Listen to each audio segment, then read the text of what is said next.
sih. Jadi Hussein itu 2 kali kaca mobilnya dipecah oleh seseorang Oke. gitu, oleh 2 orang sih sebenarnya, oleh 2 orang yang tidak dikenal gitu dan pelakunya itu diduga sama. Kan mulai banyak nih, kayak Om Pram juga sempat mention gitu di Bocoros Politik bahwa Tempo nih banyak yang bilang dukung PDI gitu, semua kader-kader PDI didukung gitu. Itu Iya. gimana tuh menurut Kak Cica? Justru kami dulu disebut musuh PDIP.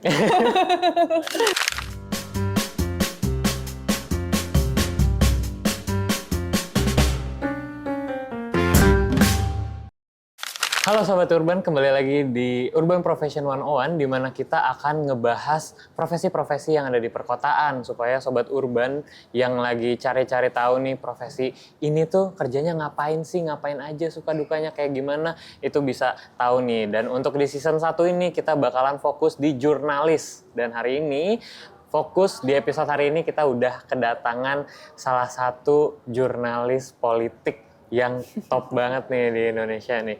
Medianya juga media yang sangat-sangat hard news banget nih, politik banget. Udah sama kita Kak Cica dari Halo, Tempo.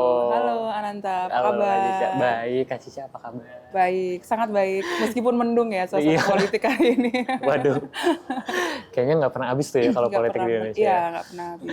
Oke, Kak Cica langsung aja lah. Kita mau ngebahas nih buat Sobat Urban. Sobat Urban tuh pendengar kita nih, namanya Oke. Sobat Urban. Ya. Jadi kalau misalnya siapa tahu ada yang suka politik, terus suka jurnalistik juga, bisa nih salah satu bidangnya ada jurnalis politik. Nah, kalau Kak Cica sendiri, gimana sih perjalanan karirnya di jurnalis ini tuh? Oke. Jadi aku mulai aku lulus kuliah Oke. dari Universitas Gadjah Mada, jurusan Sastra Indonesia. Nah, Di tahun 2000, aku angkatan 2010 ya, masuk. Lalu lulus di 2014 Februari. Kemudian sempat magang di di UGM gitu, jadi asisten, mengajar, lalu ke Jakarta karena memang dari SMA dulu itu aku punya cita-cita untuk jadi wartawan. Walaupun sebetulnya cita-cita itu nggak konsisten ya. Dalam perjalanannya pasti kita punya berubah-ubah ya. Iya, pasti punya pandangan yang lain gimana kalau jadi ini, itu. Lalu dalam satu job fair itu aku melihat ada job desk-nya wartawan tuh ngapain aja sih. Rasanya kok cocok ya dengan keinginanku gitu untuk menulis, kemudian melaporkan satu berita, terus bertemu dengan orang-orang baru segala macam. Lalu daftarlah aku. Jadi ketika aku lulus kuliah itu nggak ada profesi lain yang aku daftar selain jurnalis. Wow, gila, passionate banget tuh. Di 2014 itu ya. Dan sempat magang di satu kantor berita, di satu kantor berita swasta juga gitu. Terus nggak sampai 1 tahun lalu aku masuk Tempo. Nah, masuk Tempo itu sebetulnya awalnya bukan jurnalis Nanta, tapi sebagai editor bahasa. Jadi dalam redaksi itu kan ada wartawan, terus ada editor bahasa, ada editor redaktur gitu ya. Nah, aku tuh masuk di editor bahasa. Kenapa editor bahasa? Karena dulu aku di Sastra Indonesia itu belajar linguistik. Nah, kami di lulusan linguistik itu rata-rata menjadi editor. Editor buku, editor koran, segala macam. Setelah setahun menjadi editor, kok nggak betah gitu. Pengen kembali ke jalur jurnalistik. Bosen. Betul. Maka di Tempo dikasih kesempatan untuk mulai dari nol lagi gitu untuk jadi wartawan. Jadi persaing juga dengan teman-teman yang baru masuk gitu atau pendaftar baru. Jadi nggak ada tuh motong-motong udah orang dalam terus motong jalur tuh nggak ada. Ya jadi sejak saat itulah kemudian jadi wartawan lagi. Oke, berarti awalnya dari sastra Indonesia, Yes. Tapi akhirnya ngambilnya langsung ke jurnalistik ya, wartawan ya. Emang udah suka banget apa? Maksudnya gimana bisa suka banget sama jurnalistik? Iya, karena memang sejak aku kecil itu ada budaya membaca koran. Gitu. Dan membaca koran itu menyenangkan ya. Jadi kayak kita itu tahu berita, tapi bukan nonton TV gitu. Jadi kita bisa membaca berita tuh secara lebih dalam, terus melihat banyak perspektif gitu. Dan dulu tuh di koran itu kan ada TTS ya. Gitu terus selain suka membaca berita juga suka ngisi TTS. Jadi sudah dekat dengan koran gitu. Waktu itu kan memang belum ada media online ya, atau masih sedikit sekali media online ya. Dan Karena suka membaca koran itulah kemudian penasaran gimana sih sistem produksi koran gitu-gitu. Kebetulan ada temannya orang tuaku yang jadi wartawan dan mendapat banyak insight gitu. Jadi Oke. sudah dekat dengan dunia wartawan sejak itu. Waktu pertama kali jadi wartawan di Tempo, ngeliput apa Kak? Macam-macam ya. Jadi kami di Tempo itu kan ada sistem rotasi. Sebagai calon reporter tentu saja kami harus mencoba berbagai desk gitu. Jadi tidak hanya politik ya, ada hukum, terus ada kriminal, perkotaan, kadang-kadang internasional gitu, lalu isu-isu ekonomi gitu. Justru sebetulnya aku lama di ekonomi dulu. Oke. Lama di ekonomi. Sebagai lulusan sastra agak pusing juga tuh untuk meliput ekonomi karena harus belajar dari nol. Nah, menjadi jurnalis tuh harus kayak gitu. Jadi memang belajar meskipun kita lulusan apa gitu ya, kita harus belajar dari nol dan memang harus untuk memahami isu kita harus banyak membaca gitu. Dituntut seperti itu gitu. Pernah juga sih yang senang-senang kayak liputan traveling gitu. Di Tempo? Di Tempo, ada di juga desk ya? traveling gitu. Nah, lumayan lama sih, 1-2 tahun lah di desk traveling itu. Kemana aja tuh Kak, desk traveling? Ke seluruh Indonesia sih. Oh, udah keliling Indonesia, Iya, 2 udah tahun keliling itu? Indonesia, iya. Dari Sumatera sampai Papua. Wah, seru ya. Ya, seru. Nah, pengen jalan-jalan gratis kan, makanya jadi wartawan. menarik sih. Udah di jalur yang tepat nih sebenarnya Iya, nih. benar. Tinggal lanjutin apa enggak nih? Nah, iya itu.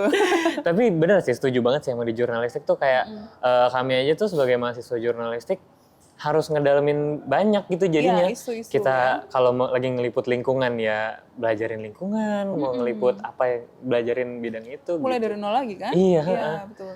Jadinya dapat banyak insight juga sih. Betul, Nah, kalau di episode ini kita mau fokus ke politiknya Politik, nih. Kan iya. sekarang kan Kak Cica lagi aktif banget nih di Bocor Alus Bocor Alus, Politik iya. kan. Tuh kalau misalnya Sobat Urban yang suka politik tuh itu salah satu podcast politik paling bagus tuh buat aku.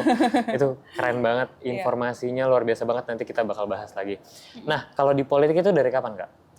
Jadi sebetulnya waktu aku magang dulu di kantor lama, itu aku meliput pemilihan presiden 2014. 2014. Jadi saat itu meliput politik ya. Lalu di Tempo itu aku meliput politik di pemilihan presiden 2018-2019. Oke. Jadi Jokowi jilid 1, jilid 2 tuh meliput tuh.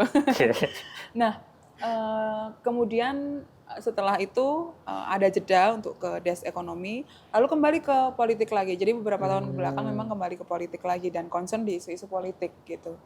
Jadi memang melewati 3 kali pemilihan presiden tuh. Itu tahun berapa tuh berarti masuk politik? 2014 ya, setelah lulus itu.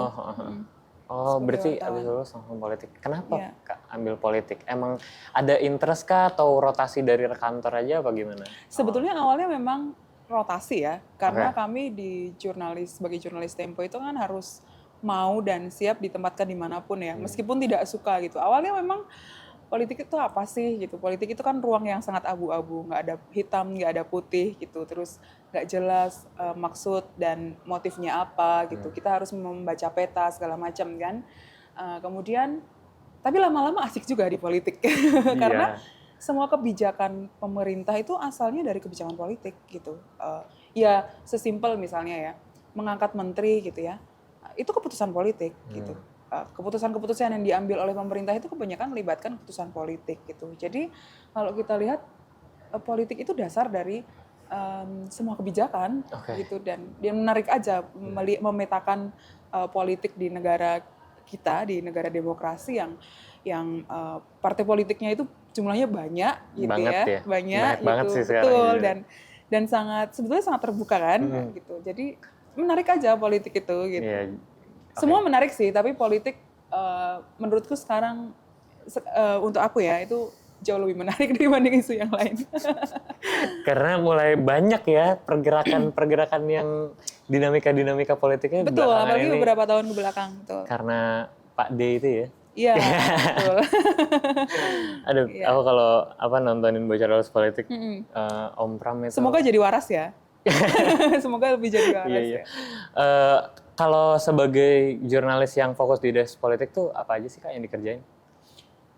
Banyak hal sih. Jadi kami kan pasti selalu meliput isu-isu politik. Jadi isu politik itu bukan hanya politik praktis ya.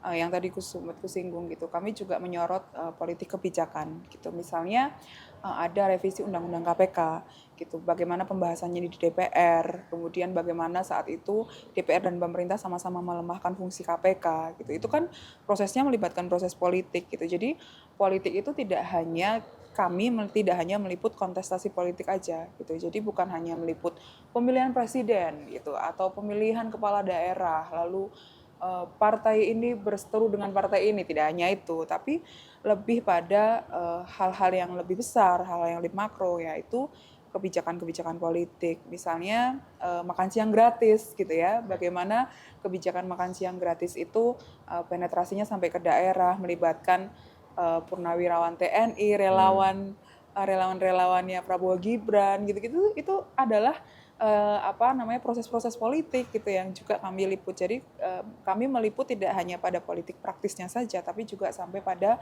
kebijakan-kebijakan politik. Oke. Kalau outputnya sendiri yang Kak Cica kerjakan tuh sekarang ada apa aja? Oh, kalau aku fokus di majalah memang. Oh, tulis majalah di majalah dan Tempo ya? Podcast Bocor Halus Politik. Sebetulnya podcast Bocor Halus Politik itu adalah bentuk lain kami dari majalah gitu. Jadi teman-teman yang jadi hostnya Bocor Halus Politik itu adalah penulis atau redaktur gitu ya dari majalah Tempo gitu. Dari Tempo yang kami semua konsennya di majalah gitu. Kalau disuruh milih lebih suka mana Kak? Nulis atau tag podcast? Karena memang dari awal itu jurnalis tulis ya, jadi untuk di depan layar itu agak sulit awalnya gitu. Jadi aku terbiasa untuk menulis dengan tradisi tekstual gitu, sehingga ketika berbicara di depan kamera itu harus belajar banyak kan gitu untuk nggak grogi gitu. Kadang-kadang juga masih grogi sih, kayak kalau ada isu-isu tertentu, aduh ini ngomongnya gimana ya? Kayaknya lebih enak nulis nih daripada ngomong gitu. Gitu. Jadi sebetulnya untuk aku yang lahir dari tradisi tekstual memang sebetulnya lebih nyaman menulis karena menulis itu kita bisa mengukur gitu. Kalau di kamera kita harus berpikir 2 kali lipat gitu. Ini nanti ketika disampaikan kemudian dampaknya apa gitu segala macam. Lebih ke dampak-dampak personal sih sebetulnya. Oh, ada konser-konser itu juga ya? Tentu, karena dulu kan orang hanya membaca misalnya isu-isu sensitif ya. Orang hanya membaca nama kami di koran atau di majalah tanpa tahu bahwa oh ini orangnya. Orangnya kayak gimana ya? Tapi sekarang kan ketika sudah masuk di layar gitu, orang jadi tahu oh ini yang nulis, oh ini Cica yang nulis gitu. Orangnya ini bisa dicari gitu loh. Okay. jadi risikonya ya lebih banyak, tapi lebih menyenangkan aja sih. Lebih menyenangkan. Tapi pernah nggak sih Kak selama tag tuh misalnya Bocor Halus Politik kan, itu kan tajam lah ya, lumayan opini-opininya. Ya, dasar jurang ya. Iya, sangat. Yeah. Itu pernah ada nggak sih kayak kekhawatiran, takut ngomongnya gitu atau gimana? Tentu ada. Untuk aku pribadi ya, tentu ada. Awal-awal sih gitu ketika ngomong isu-isu sensitif yang melibatkan presiden dan keluarga presiden gitu misalnya, atau melibatkan pejabat-pejabat yang ada di lingkar kekuasaan gitu ya. Tentu aku memikirkan risiko bukan hanya risiko pribadi tapi keluarga. Risiko keluarga gitu. Tapi sejauh apa yang kami sampaikan itu adalah kebenaran, sejauh yang apa yang kami sampaikan itu adalah hal yang sudah diverifikasi, sudah terkonfirmasi gitu ya. Ya apa salahnya menyampaikan kebenaran? Karena fungsi media itu kan adalah mengedukasi publik kan, gitu. Benar. Dan membuat semua hal menjadi transparan kan. Ketika publik itu tidak mendapat edukasi dari media, ya apa fungsi media gitu. Maka yang harus kami lakukan, yang aku sadari sih di tengah politik yang berkabut itu adalah memberi titik cerah sedikit gitu. Itu aja sih. Bahkan ngomong-ngomong tentang keselamatan, ada jokes yang sering dimainkan di Bocor Halus Politik tuh yang Kak Hussein mobilnya ditimpuk. Ya, itu beneran ditimpuk? Itu beneran ditimpuk. Bukan ditimpuk sih. Jadi Hussein itu 2 kali kaca mobilnya dipecah oleh seseorang gitu. Oleh 2 orang sih sebenarnya. Oleh 2 orang yang tidak dikenal gitu. Dan pelakunya itu diduga sama. Oke. Ya. Tapi itu pernah diselidiki nggak? Maksudnya kenapa, siapa, motifnya apa? Pernah gitu? Kami tahu siapa yang instruksi dari siapa gitu. Lalu maksudnya apa tuh kami tahu gitu. Tapi untuk internal aja. Oke. Untuk internal aja. Nah Kak, aku mau bahas tentang Bocoros Politik sedikit nih. Ini kan Bocoros Politik tuh kayaknya episodenya tayang seminggu sekali ada ya? Seminggu Berapa ya? sekali ya, hari Seminggu Sabtu sekali. kami tayang. Nah itu kan selalu membawa informasi-informasi yang cukup bisa dibilang kadang-kadang informasi A1 gitu kan, deket gitu Iya. sama topik yang lagi dibahas. Kalau boleh di-spill nih Kak, itu gimana sih prosesnya? Maksudnya dalam waktu seminggu mengumpulkan informasi yang begitu banyak dari narasumber yang banyak juga, itu gimana Kak prosesnya? Kadang mungkin yang teman-teman baca, kami mengumpulkan bahan hanya seminggu, tapi sebetulnya prosesnya jauh lebih lama dari itu gitu. Ada satu episode misalnya kami membahas isu tertentu gitu yang sebetulnya kami mengumpulkan bahan itu jauh-jauh hari sebelumnya. Ketika kami membahas soal soal kasus tambang bagi-bagi saham tambang itu ya yang melibatkan Menteri Investasi dulu, Bahlil yang sekarang jadi Menteri ESDM gitu. Itu kami mengumpulkan bahan itu sudah sekitar 6 bulan. Gitu. Jadi bukan dalam 1 minggu kami mengumpulkan bahan untuk tayang hari Sabtu gitu. Tapi kami sudah mengumpulkan bahan dari jauh-jauh hari sebelumnya. Karena proses yang kami lakukan di Bocor Alus Politik itu kan sama dengan proses jurnalistik di Tempo. Gitu. Ketika kami menulis majalah misalnya. Jadi ada prosedur yang betul-betul harus kami kawal supaya tidak keluar dari kode etik jurnalistik gitu. Jadi pengumpulan bahannya itu lama. Dan biasanya kan kami punya jejaring narasumber gitu ya. Jadi memang yang paling penting dari wartawan itu selain dia bisa menulis gitu dan memetakan isu adalah bagaimana kita bisa menjaring relasi dengan narasumber gitu. Jadi memang investasi berharganya wartawan itu adalah jaringan narasumber gitu. Jadi ketika kita ingin mencari bahan isu tertentu gitu, kita tuh sudah tahu kita akan datang kepada siapa, meminta rekomendasi gitu. Jadi memang jaringan-jaringan narasumber kami itu adalah lingkaran-lingkaran yang memang tahu peristiwa itu gitu. Jadi kami tuh punya beberapa layer narasumber gitu ya. Ada narasumber inti, ada narasumber layer kedua gitu. Yang kami gunakan adalah narasumber inti dan layer kedua gitu ya. Narasumber inti itu adalah narasumber yang terlibat langsung dalam satu skandal gitu misalnya atau satu kasus. Yang narasumber yang layer kedua ini adalah narasumber yang dia itu tidak terlibat langsung tapi dia mengetahui dari orang yang terlibat langsung gitu. Nah, jadi kami mengecek informasi dari berbagai narasumber itu ke narasumber yang lain gitu. Jadi itulah yang membuat informasi-informasi yang dikeluarkan di Bocor Alus Politik itu bukan omon-omon gitu karena sudah melalui verifikasi dan pengecekan berlapis. Ini aku bingung nih Kak, ini aku ada pertanyaan sendiri gitu. Kan ada informan-informan yang tadi yang narasumber inti itu kan yang terlibat langsung gitu. Iya. Maksudnya kok dia mau memberikan informasinya gitu ke Mbak Cica atau tim gitu. Iya.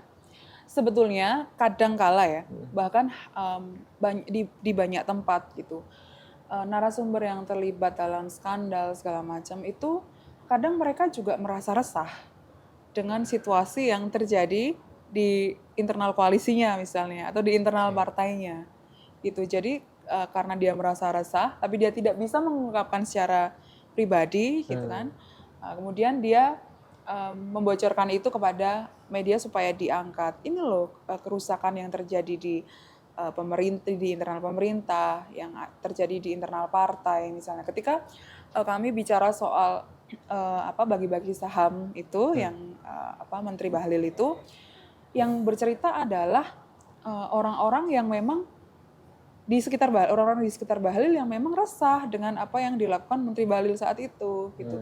Ketika kami bicara soal putusan MK yang batas usia presiden dan wakil presiden yang akhirnya meloloskan Gibran menjadi wakil presiden, itu juga kami itu mendapatkan informasi sebetulnya dari petinggi-petinggi yang ada di pemerintah gitu ya, yang ada di sekitar Jokowi, karena mereka juga resah dengan situasi yang terjadi saat itu. Tapi kan mereka tidak bisa langsung menyampaikan kepada Jokowi, dan jika tidak disampaikan kepada media gitu ya, ini hanya akan menjadi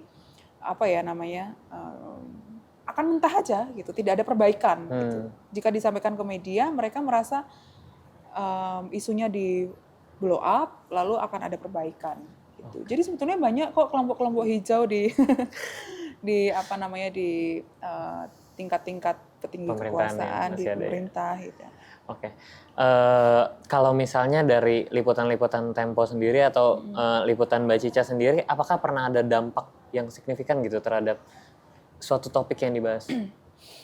Dampak signifikan untuk masyarakat maksudnya ya? Ya, atau terhadap topiknya gitu. Misalnya lagi ngebahas topik apa, oh sampai ada perubahan nih di pemerintah karena liputannya gitu. Banyak hal. Ketika kami menulis investigasi ya di beberapa isu gitu ya, itu kadang-kadang sampai pada mengubah kebijakan gitu.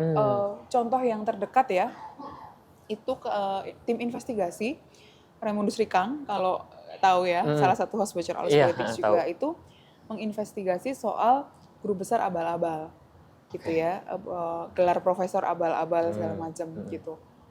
Nah, kemudian investigasi itu membawa perombakan besar pada kebijakan kampus gitu untuk memberikan gelar profesor, gelar guru besar gitu. Jadi ada setiap investigasi kami memang ada dampaknya, dampak langsung maupun tidak langsung gitu. Ketika tahun 94, ketika Tempo dibredel untuk pertama kalinya itu, kami membongkar korupsi soal skandal pengadaan kapal dari Jerman gitu. Nah, itu kemudian membuat Tempo dibredel, tapi kemudian membuka tabir bahwa pemerintahan Soeharto saat itu tuh korup gitu. Jadi memang ada kebijakan dan ada gerakan masyarakat yang besar gitu kan, ada gerakan masyarakat, kemudian sampai pada kemarahan masyarakat dan sebagainya gitu. Selain itu ketika kami menulis misalnya ya soal dugaan permainan benur gitu ya, benur di KKP dulu, kebetulan saya ikut menulis waktu itu di 2019 atau 2018 yang melibatkan dulu menterinya Edi Prabowo, orang dekatnya Prabowo Subianto sekarang. Dulu dia menjadi Menteri Kelautan dan Perikanan gitu ya. Ketika kami menulis soal dugaan korupsi benur itu, kemudian KPK ikut bergerak gitu untuk menyelidiki segala macam gitu. Dan ya sebelumnya KPK juga bergerak, tapi kemudian isu itu menjadi atensi masyarakat. Kemudian menteri KKP itu di OTT gitu. Jadi ada dorongan yang lebih serius untuk menangani kasus gitu. Banyak hal yang terjadi. Nah, aku mau nanya nih, kalau menurut Kak Cica, gimana tanggapannya Kak Cica terhadap media-media yang bias gitu? Media-media yang kan banyak lah kritik-kritik terhadap media yang dianggap tidak independen, yang dianggap ada afiliasi dengan pemerintahan, ada kepentingan-kepentingan politik dengan pemerintahan, sehingga hasil-hasil liputannya tuh berat sebelah. Iya, berat sebelah gitu. Ya, sebetulnya masyarakat sudah lebih pintar untuk menilai mana media yang memang berpihak pada satu kepentingan politik tertentu, mana media yang independen. Sebetulnya memang inilah fungsinya atau pentingnya media menjadi independen gitu, karena media menjadi tidak bisa disetir gitu untuk kepentingan politik tertentu gitu. Ketika Tempo itu kan salah satu media yang independen ya, yang tidak disetir oleh kepentingan politik partai politik tertentu gitu.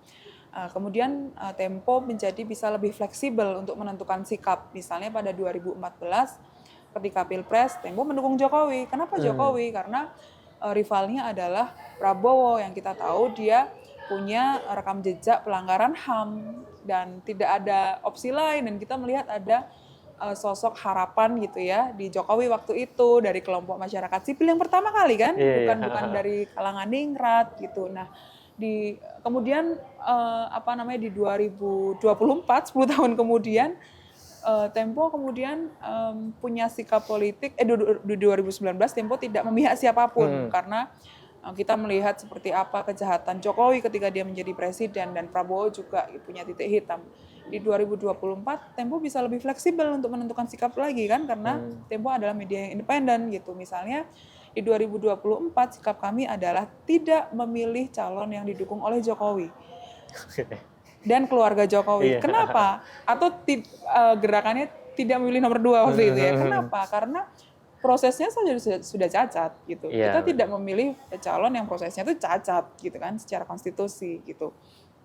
Kemudian dengan berkaca pada seperti itu, kita bisa, media-media independen bisa lebih apa ya namanya, menjadi etalase gitu, menjadi etalase atau mengedukasi publik gitu ya, bahwa kondisi pemerintahan kita, kondisi politik kita yang sebenar-benarnya itu seperti ini, maka fungsi edukasi itu berjalan lancar. Tapi ketika media itu punya kepentingan partai politik tertentu, dia akan terbentur-bentur tuh. Teman-teman saya misalnya yang bekerja di kantor-kantor media yang terafiliasi dengan partai politik tertentu itu kadang-kadang dilarang untuk menulis berita soal ini, menulis berita yang terlalu keras soal ini itu gitu. Dilarang menulis berita yang terlalu kritik terhadap isu-isu tertentu yang melibatkan si Anu gitu. Dan akhirnya wartawannya sendiri tidak punya kebebasan untuk menulis berita di Tempo. Wartawan sangat bebas menulis berita sepanjang itu kepentingannya adalah untuk publik gitu. Jadi sebetulnya kita melihat dua hal ya. Media adalah industri iya, tapi yang perlu kita jaga adalah media itu kepentingannya untuk publik. Maka ketika media berat pada kepentingan industri yang terafiliasi dengan kepentingan politik, fungsi yang kedua ini tidak akan berjalan dengan dengan sempurna lah gitu. Pasti ada ganjalan-ganjalannya. Tadi kan kita ngomongin tentang independensi media gitu.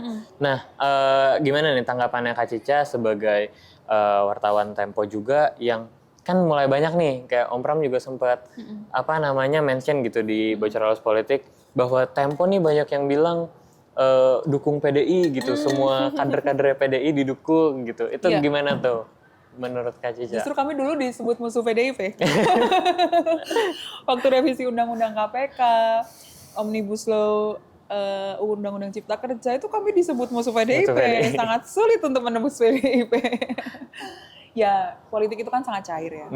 Politik sangat cair gitu. Kami banyak kok dituduh dekat dengan PDIP gitu, lalu dekat dengan Anies gitu. Anies banget nih Tempo nih gitu, anak abah gitu. Ya itu nggak apa-apa, itu kan persepsi ya. Sepanjang sebetulnya yang kami sampaikan di dalam pemberitaan itu bukan untuk kepentingan PDIP dan bukan untuk kepentingan Anies gitu. Bahwa kami mungkin ya dianggap sekarang dekat dengan PDIP atau dekat dengan Anies, ya mungkin karena dua orang ini adalah musuhnya Jokowi gitu ya. Artinya PDIP dan Anies gitu. Sedangkan Tempo itu banyak mengkritik tentang Jokowi. Jadi dianggap kayak Tempo sangat Anies dan sangat PDIP gitu. Karena itu tadi, karena mungkin publik menganggap bahwa Tempo banyak mengkritik soal Jokowi, maka berpihak pada PDIP dan Anies. Sebenarnya tidak juga gitu. Kami mendudukkan titik objektivitas di titik paling tengah gitu. Jadi yang kami kritik ya Jokowinya. Toh ketika PDIP misalnya menggeser caleg ya waktu itu ya, dari caleg yang menang kemudian dimasukkanlah itu kerabatnya Soekarno ya, kerabatnya Mega waktu itu. Terah Soekarno masuk dan menggeser caleg yang menang, itu kami yang menulis pertama kali juga gitu, bahwa itu membuat orang PDIP sebel ya iya memang gitu. Jadi ya itu tadi, di politik itu sangat cair gitu. Kadang kami disebut temannya PKB, kadang kami disebut temannya Demokrat, ya suka-suka aja. Berarti ini menarik sih, insight baru nih Kak. Aku baru mendapatkan juga. Berarti maksudnya selama itu kepentingannya publik, maksudnya ya kami berpihak pada kepentingan publik ya. Berpihak pada kepentingan publik, kadang-kadang jadinya harus bersender ke salah satu pihak gitu misalnya. Enggak juga. Karena mungkin pemberitaan kami itu dianggap senilai gitu atau senarasi dengan pihak lawan gitu. Padahal sebetulnya enggak juga gitu. Kami juga mengecek informasi dari pihak lawan juga. Kami juga berimbang gitu untuk memberikan ruang yang sama pada pihak yang tertuduh misalnya. Misalnya pelibatan, kami menulis soal pelibatan Parcok gitu kan. Jokowi melibatkan Parcok di beberapa tempat seperti di Jawa Tengah gitu.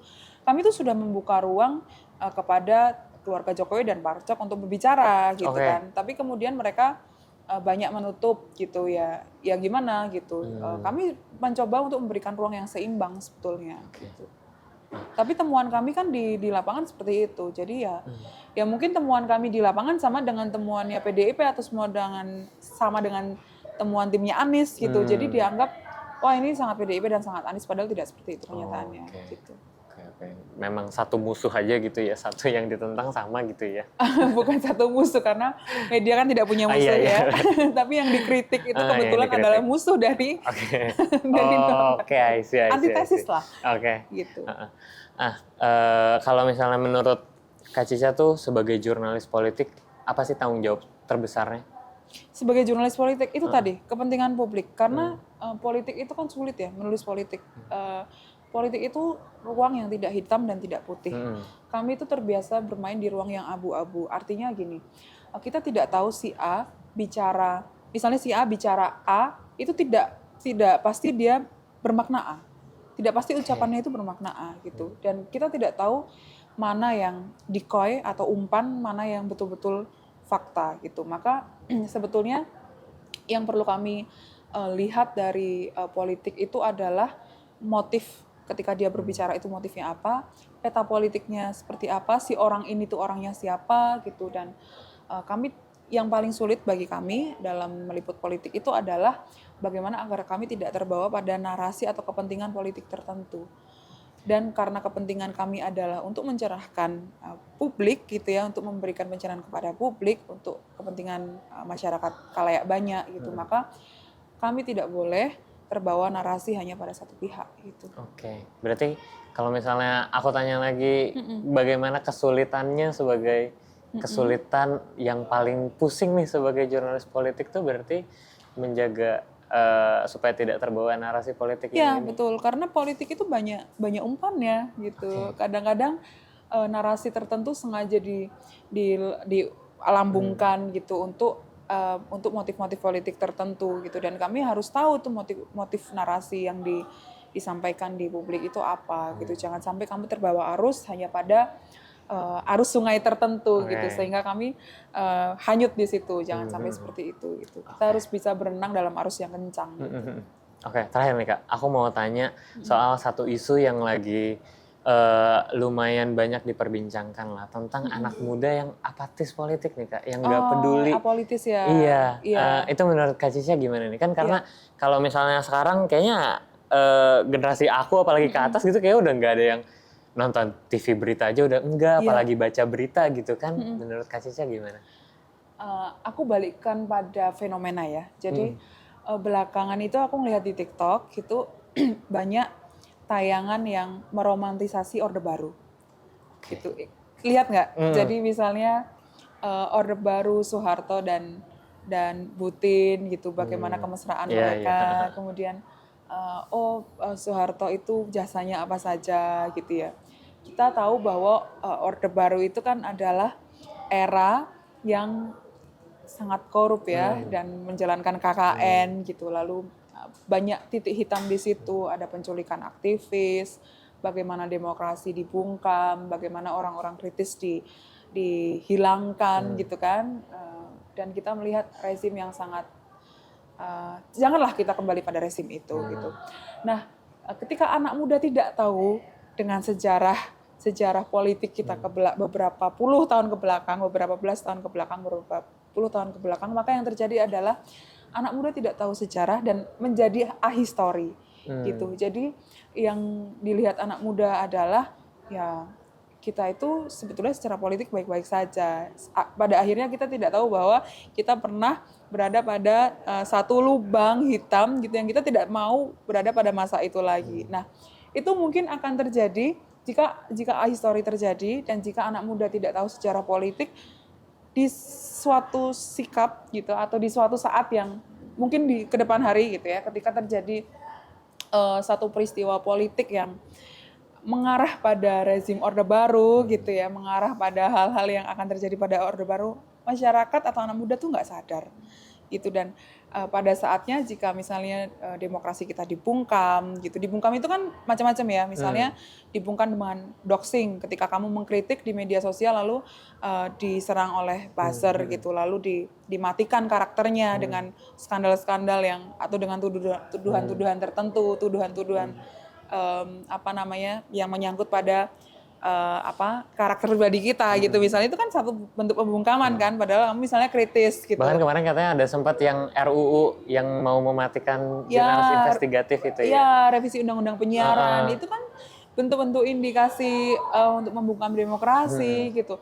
Pada saatnya ketika itu terjadi lagi, jangan sampai kita tuh nyesel gitu dengan itu gitu. Kita tuh perlu tahu, sesimpel kita perlu tahu siapa pemimpin kita, rekam jejaknya apa gitu. Lalu siapa nanti pemimpin kita. Jangan sampai ketika kita apolitis kan kita nggak tahu pemimpin kita itu siapa.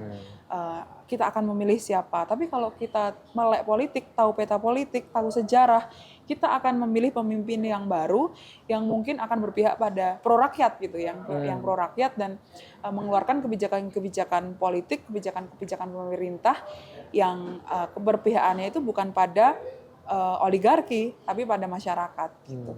Jadi ya jangan sampai nyesel di kemudian hari jika ada kebijakan politik yang merugikan kita karena kita politis gitu. Itu dia Sobat Urban. Berarti kita jangan sampai melupakan sejarah, nggak mau peduli sama politik karena nanti yang nyesel sendiri. Iya, yang kena kita juga gitu kan, yang terdampak ya kita juga gitu. Oke Sobat Urban, mungkin segitu aja buat kalian yang memang tertarik dengan dunia jurnalistik, yang sekarang udah suka nih mengamati dunia-dunia politik gitu, mungkin bisa konsiderasi untuk masuk sebagai jurnalis politik kayak Mbak Cica gitu ya. Ada kata-kata nggak Mbak Cica buat Sobat Urban nih yang pengen jadi jurnalis politik, apa sih yang harus diperhatikan gitu? Jangan takut menjadi jurnalis politik karena anak muda itu adalah garda terdepannya politik Indonesia. Itu dia, keren banget. Oke, segitu aja untuk episode kali ini. Sampai jumpa di episode berikutnya. Terima kasih banyak Mbak Cica. Thank you. Dadah. Bye.